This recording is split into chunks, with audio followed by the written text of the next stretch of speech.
Verset 35, comme il parlait encore, survint de chez les chefs de la synagogue des gens qui dirent, ta fille est morte, pourquoi importuner davantage le maître?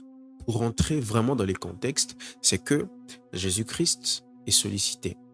Jairus l'appelle pour qu'il puisse prier pour sa fille ou sa petite fille afin qu'elle vive.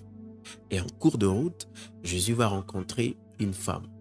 Je dirais, c'est cette femme-là va rencontrer Jésus. Parce que Jésus-Christ était de passage. Et pendant ces temps-là, pendant que cette femme recevait sa guérison, les gens viennent dire que cette fille est décédée. Et que ce n'est plus important d'importuner le maître, de demander instamment que le maître vienne prier pour la fille. Et qu'est-ce que Jésus-Christ a dit? Écoutez, la réponse de Jésus, c'est très, très extraordinaire. Verset 36, mais Jésus, sans tenir compte de ses paroles, dit au chef de la synagogue, ne crains pas, crois seulement. C'est extraordinaire. Ici, on doit comprendre une vérité.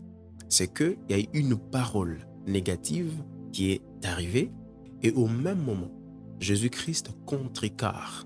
Jésus-Christ s'oppose farouchement à cette parole négative en disant « crois seulement ». Ne crains pas, crois seulement.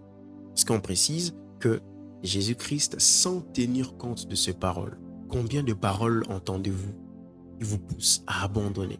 Combien de paroles recevez-vous chaque jour sur votre projet, sur la vie chrétienne, sur ce que vous pensez réaliser, sur les problèmes que vous avez, sur des situations bizarres que vous vivez dans votre vie et qui ont tendance à vous clouer au sol?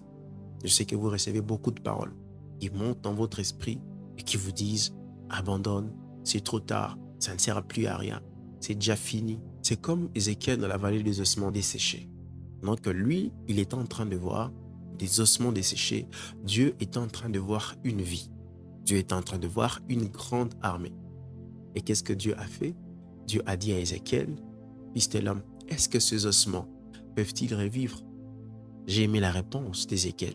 Ézéchiel a dit, « Seigneur, tu le sais. » Vous savez, quand vous passez par des moments difficiles, des moments compliqués, et que vous n'avez plus la foi, acceptez justement de dire à Dieu, « Seigneur, tu le sais.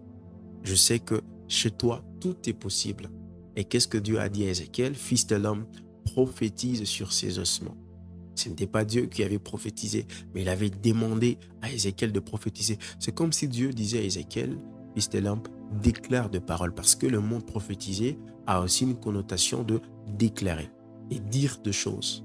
Et qu'est-ce qu'Ézéchiel a fait? Il a déclaré sur ces ossements desséchés et il y a eu la chair, des nerfs et ensuite il y avait une grande armée.